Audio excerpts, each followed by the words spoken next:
You're not going to believe this one. Because when two so-called officers showed up at Marcus Hall's front door, they had no idea who they were dealing with. It was a classic case of the hunter stumbling blindly into the lion's den. It was a sunny Saturday morning in a quiet suburban Texas neighborhood. The air was warm and carried the sweet scent of freshly cut grass. Birds were chirping a frantic chorus from the live oaks, and the distant, happy shrieks of kids biking to the cul-de-sac echoed in the calm. Marcus Hall, a man in his late 40s with the calm, observant eyes of a seasoned professional, was just finishing up mowing his lawn. He wiped a band of sweat from his forehead with the back of his arm, set his worn leather gloves on the porch step, and turned toward the house for a tall glass of iced tea. That's where he saw them.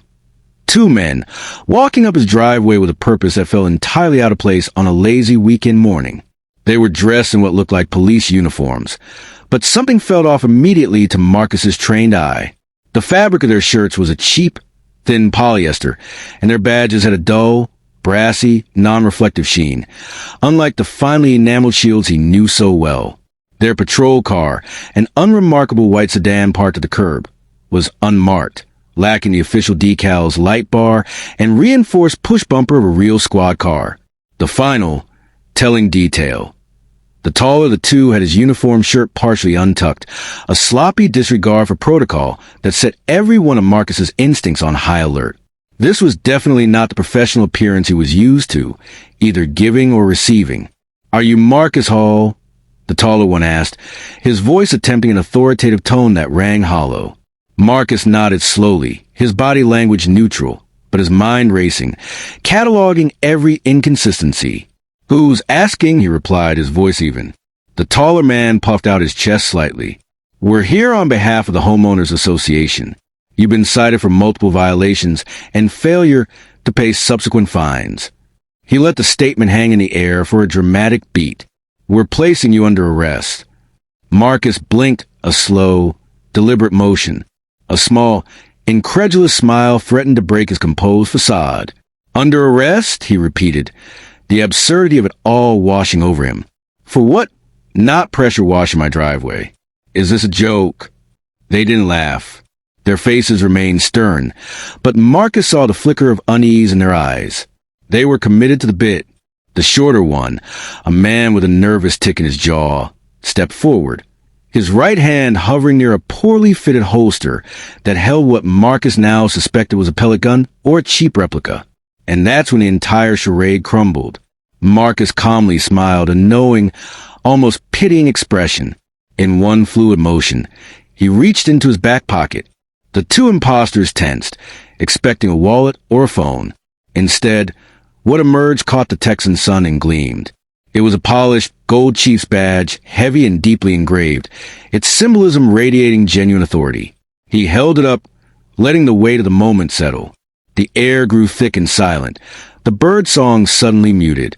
"I'm Chief Marcus Hall," he said, his voice dropping to a low, commanding register that brooked no argument. "Chief of Police, Oak Ridge County."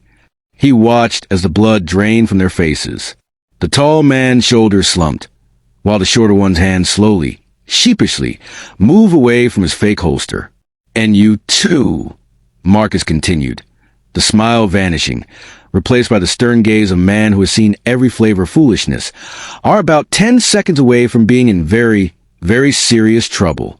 The 10-second began to tick down in profound silence, the only sound of faint, carefree laughter of children still playing down the street, completely unaware that justice, in the most ironic way possible, had just been served right on their neighbor's front lawn. Of course. Let's rewind and lay the foundation for that unforgettable Saturday morning confrontation. Marcus Hall wasn't just any resident. When he bought his home in the quiet, upscale Willow Creek Estates 3 years earlier, he'd seen it as the pinnacle of the quiet life he'd earned. The neighborhood was manicured, the streets were safe, and the rules, managed by a notoriously strict homeowners association, promised to maintain order and property values. Marcus, a man whose entire career was built on structure and procedure, didn't initially have a problem with that. He quickly learned the HOA's version of order was a relentless, petty tyranny. The violation notices were a source of dark humor and frustration for the residents. We're talking $50 fines for grass being declared a half-inch too tall by a board member with a ruler. $100 fines for the cardinal sin of leaving your trash can out at the curb past 9:01 a.m. on collection day. And a staggering $200 fine for the offense of having non-neutral color curtains visible from the street, a violation spotted, apparently, with binoculars. Marcus, a man who kept his own uniform immaculate, had kept his property equally so. He paid his dues, he mowed his lawn, and he stored his trash can with military precision. He played by the rules, even the ones he found absurd. But things started shifting seismically after he became the first black homeowner elected to the HOA board. He'd run on a simple platform of common sense and fairness, and a quiet majority of residents had rallied behind him. Once inside the polished doors of the boardroom, however, he discovered the real rules weren't the ones written in the covenant. Marcus wasn't afraid to speak up. He began to ask questions, and his trained eye for detail quickly noticed a pattern. The HOA was selectively enforcing its draconian code. The longtime friends of the board president, a man named Greg Wallace, would have overgrown hedges or boats in their driveways for weeks without a peep. Meanwhile, newer residents, particularly younger families and other minorities, were slapped with fines for the most minute and subjective infractions. He called out the bias directly in meetings, his voice calm but unyielding. He demanded transparency with the HOA's bloated budget, questioning mysterious line items for landscaping consultation that always seemed to go to Greg's brother-in-law. He pushed relentlessly for fair and equal treatment for every homeowner, and that made him powerful enemies. Greg Wallace, a man who had presided over the HOA for 15 years with the smug authority of a small-town despot, did not like being challenged. He especially did not like being challenged by Marcus. Their monthly meetings became tense, theatrical affairs. Greg's questions would be met with condescending smiles. His proposals would be sidelined with bureaucratic maneuvering, and the rest of the board, a circle of longtime allies, would fall in line behind Greg, isolating Marcus at the long table every chance they got. The conflict escalated from the boardroom to Marcus's own doorstep. One evening, he came home from a long shift to find a formal notice taped to his front door, the paper rattling in the breeze. His heart sank. It cited him for $1,500 in accumulated fines for unauthorized structural modifications. The violation? He had replaced his old, rotting wooden fence with a new one, using the exact same style, height, and material explicitly approved in the HOA's own architectural guidelines. Marcus appealed, of course. He provided photographs, receipts, and a point-by-point rebuttal demonstrating the fence's compliance. The appeal was denied in a terse two-line email from the HOA's management company, offering no explanation. Marcus refused to pay, writing back a single, firm sentence: "I will not be extorted." These fines are retaliatory and without merit. That refusal was the match thrown into the powder keg. Greg Wallace had been bested in the court of public opinion at the meetings, and his authority was being directly flouted. He couldn't beat Marcus with procedure, so he decided to intimidate him. That's when Greg took things to a level no one saw coming. A desperate and foolish gamble that would bring two men in cheap uniforms to a chief's lawn, setting the stage for their spectacular undoing. 2. The refusal of the fine was a declaration of war in Greg Wallace's mind. A week later, stewing in his meticulously landscaped home, Greg decided it was time to teach Marcus a lesson. He wasn't thinking about legality. He was thinking about respect, or rather, his own perceived lack of it. He needed to reassert his dominance, to show Marcus that in Willow Creek Estates, his word was law. He contacted two buddies, Dave and Rob, who occasionally worked as private security guards for the neighborhood during pool season. Over beers, Greg painted a twisted picture. He told them Marcus was a serial troublemaker, that he'd threatened the HOA board members, and that he was refusing to comply with legitimate fines. "We just need to scare him straight," Greg insisted, sliding a thick envelope across the table. "Show up, look official, and make it clear he can't mess with us. He'll pay the fine after a little pressure." So, armed with a flimsy moral justification and a cash incentive, Dave and Rob embarked on their disastrous mission. They dug out old security uniforms that vaguely resembled police attire and sewed on cheap brassy badges ordered from an online costume shop. They practiced their stern expressions in the mirror, convincing themselves they were just performing a community service. As they marched up Marcus's driveway that sunny Saturday, they felt a rush of power. They never expected, in their wildest dreams, that the man they were trying to intimidate was the one who wrote the book on authority, the actual chief of police of Oak Ridge County. The moment Marcus flashed his badge, the world they had constructed shattered into a million pieces. The polished gold shield wasn't just a piece of metal. It was a truth bomb. The air crackled with the instantaneous evaporation of their confidence. The taller one, Dave, stammered, Sir, we were just... His mind scrambling for an exit that didn't exist. He was about to say following orders or trying to help, but the words died in his throat under the weight of Marcus's gaze. Marcus didn't let him finish. His voice was low, devoid of anger but layered with an absolute, unassailable command. Put your hands where I can see them. Now. It was the same tone he used with armed suspects in high-stakes standoffs. It brooked no argument. While the two men stood frozen, their hands slowly rising to shoulder height, Marcus took two calm, measured steps backward into his house, never breaking eye contact. He retrieved his police radio from its charger on the kitchen counter. His transmission was a model of chilling efficiency. Dispatch, this is Chief Hall. Code 11 to 99 at my residence, 1843 Willow Creek Drive. Two subjects impersonating police officers. Armed. I have them detained at my front door. Request immediate backup. The response was instantaneous. Sirens, distant at first, then converging from every direction. Within minutes, the quiet cul-de-sac was transformed into a scene of swirling red and blue lights. Real officers in crisp, official uniforms swarmed the property, their hands resting on the butts off their very real sidearms. The unmarked sedan Dave and Rob arrived and was now boxing by genuine patrol cruisers. The fake cops were detained right there in the driveway, their cheap badges looking pathetic under professional scrutiny of Marcus's officers.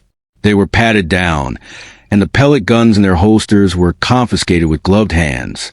The whole neighborhood watched from behind curtains and through blinds, the kids' bikes abandoned on the sidewalks. When a seasoned detective asked who sent them, they cracked under the pressure like dry twigs. The fear of real prison time, the shame of being caught in such a foolish scheme, and the overwhelming presence of legitimate authority made them spill everything.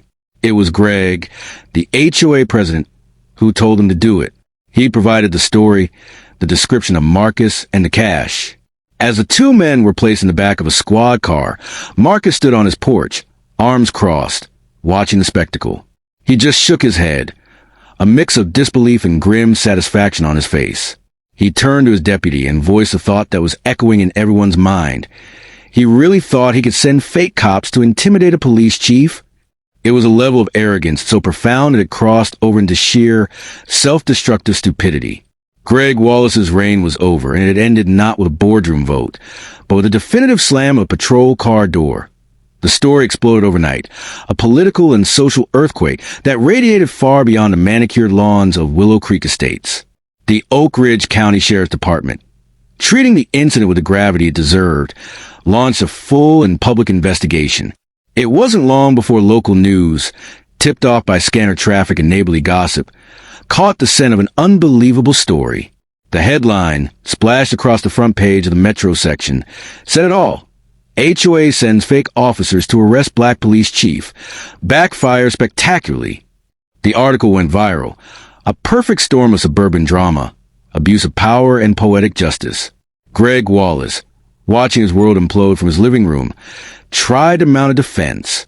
He gave a shaky, unprepared statement to a reporter on his doorstep, claiming he never authorized anyone to confront Marcus, and that the two men had grossly misinterpreted a casual conversation. It was a flimsy shield against the coming storm. That shield shattered completely when investigators, armed with a warrant, unveiled the digital paper trail. Dozens of text messages between Greg and the fake officers painted a damning picture of premeditation. There were discussions about the uniforms, the specific finds to cite, and the exact language to use to make him sweat. Greg's own words in cold, unfeeling text were proof that he had meticulously planned the entire intimidation tactic. Marcus Hall, from his position of both victim and chief law enforcement officer, did not let it go. He understood that this was not a simple neighborhood spat. It was a criminal act that struck at the heart of public trust. He pressed charges, ensuring the case was prosecuted to the fullest extent. Felony impersonation of a public servant, criminal harassment, and conspiracy. The two fake officers, Dave and Rob, were arrested. For real this time. Their mugshots a stark contrast to their former costume bravado. But the real prize was Greg Wallace. He was charged with criminal solicitation, a felony that carried the potential for prison time. The man who had ruled the HOA with petty decrees was now being processed by the same justice system he had tried to weaponize. The fallout within Willow Creek Estates was immediate and visceral. Neighbors who had once quietly sided with Greg, or simply stayed out of the fray, were aghast. The HOA meetings, once sterile and controlled, became raucous, standing room only events that devolved into shouting matches. The facade of suburban harmony was gone, replaced by raw anger and betrayal. A petition circulated, gathering signatures at an astonishing rate. People didn't just want Greg's resignation. They demanded a complete overhaul of the system that had enabled him. Under the intense pressure and widespread condemnation, the entire board, complicit through their silence or their active support of Greg's vendetta, was forced to step down en masse within a month. Through it all, Marcus remained a pillar of calm authority. He didn't celebrate the downfall of his adversaries. Instead, he stood before a bank of microphones at a press conference, his uniform crisp, his demeanor sober. He looked past the cameras, speaking to the broader principle at stake. His words were clipped, powerful, and they immediately went viral. This wasn't just about a fence or a fine, he stated, his voice clear and firm. It was about the abuse of a little power in a little office on a little street. But when power is abused, even in a neighborhood, it becomes corruption. And it doesn't matter if it's a city hall or an HOA office. You have to stand up to it, because if you don't, it grows. He had reframed the entire incident, transforming a personal conflict into a universal lesson on civic courage. The chief had not just won his battle. He had taught his community and countless others watching online how to fight their own. A few months later, in the calm that follows a storm, the neighborhood of Willow Creek Estates gathered for an election that felt more like a rebirth. The air in the community clubhouse was thick with purpose, not resentment. This time, the residents voted in a new HOA board, a slate of candidates whose platform was built on three simple pillars: community, fairness, and radical transparency. They promised to review every bylaw, to digitize all financial records for any homeowner to see, and to replace the culture of fear with one of collaboration. Marcus Hall did not run for re-election. When asked, he simply smiled and shook his head. He had achieved the quiet, simple goal he'd had all along. "I just want peace," he'd tell his neighbors. He wanted to mow his lawn on a Saturday morning without a ruler-wielding bureaucrat lurking nearby. He wanted to sit on his porch with a glass of iced tea, listening to the kids play, without feeling the weight of judgmental stares. He wanted, finally, to be treated like any other homeowner who paid his dues and loved his home. But before he fully stepped back into that quiet life, he had one more piece of business to attend to. He used the considerable credibility of his office and his personal experience to testify before a state legislative committee. He argued that the loophole allowing virtually anyone to perform security or enforcement duties for an HOA was a danger to public safety. He spoke not with anger, but with the sober authority of a lawman who had seen how easily a fake badge could be misused. He pushed for a state-level bill requiring mandatory background checks and proper, state-issued identification for anyone empowered to issue fines or perform enforcement for a homeowners association. The bill passed with bipartisan support the following year.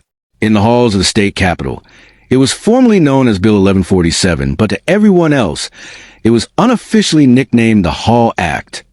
It was a legacy that would protect homeowners across the state, a silver lining forged from a deeply unpleasant experience. As for Greg Wallace, the consequences of his petty war were total. The very public scandal cost him his job as a local project manager, as his company wanted nothing to do with the HOA tyrant headlines. The criminal charges for solicitation hung over him, leading to a plea deal that included probation, community service, and a permanent stain on his record. The weight of the shame and the icy reception he received from his former neighbors became unbearable. By the time the for sale sign went up on his lawn, few were sorry to see him go. He eventually moved out of the state, a cautionary tale of what happens when small-scale power corrupts absolutely. And Marcus? He still lives in the same house on Willow Creek Drive, the one where fake officers once tried to arrest him. The memory hasn't chased him away. If anything, it has rooted him more deeply. He is a living testament to the idea that you shouldn't have to flee from injustice, but stand and defeat it. Except now, when people drive by, they don't just see the impeccably maintained lawn or the compliant fence. They see a small, tasteful sign planted firmly by his mailbox. It's not a boast, but a quiet, powerful statement of principle, a message to any future would-be Greg Wallace's. The sign reads simply, "Choose your battles wisely."